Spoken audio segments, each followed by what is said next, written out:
On the night of March 31st, 2006, 27-year-old medical student Brian Schaefer stepped into a bar in Columbus, Ohio, and walked straight into an impossible mystery. The ugly tuna saloon was packed. It was the start of spring break, and Brian, tall, athletic, and just weeks away from a bright future as a doctor, was out celebrating. He had been through a rough year, having recently lost his mother, but friends said he was in good spirits, looking forward to a trip to Miami with his girlfriend. The camera that doesn't lie at 1:15 a.m. The bar's security camera clearly shows Brian riding the escalator up to the entrance. At 1:55 a.m., he is seen again just outside the bar's front door, chatting with two young women. He waves, turns, and walks back into the bar. The bar closed at 2 a.m. His friends waited by the exit, but as the crowd thinned and the lights came up, Brian was nowhere to be found. They assumed he had slipped out or gone home early, but Brian never went home. The impossible exit. When the police reviewed the security footage, they found something that defied logic. They watched every single person leave the bar that night. They counted them, one by one. They saw the two women. Brian spoke to Lee.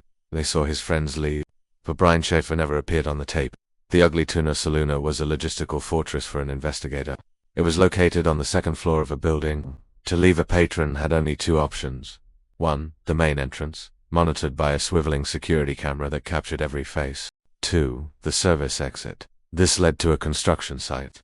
It was difficult to navigate and was also monitored by cameras. The police conducted a floor-to-floor, brick-by-brick search of the entire building. They used cadaver dogs. They searched the sewers, the construction debris, and the surrounding neighborhood. There was no trace of him, no blood, no struggle, no clothing, nothing. The phone call from nowhere. The mystery took an even stranger turn after his disappearance. For months, his girlfriend called his cell phone every single night just to hear his voicemail. One night in September, the phone actually rang. The service provider tracked the ping to a cell tower in Hilliard, 14 miles away. But the phone was never answered, and despite the signal, no physical evidence was ever found in that area. Did Brian Schaefer find a blind spot in the cameras and walk away to start a new life?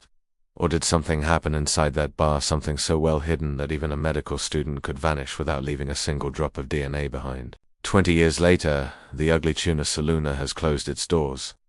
But the man who walked in and never walked out remains one of the most baffling disappearances in American history.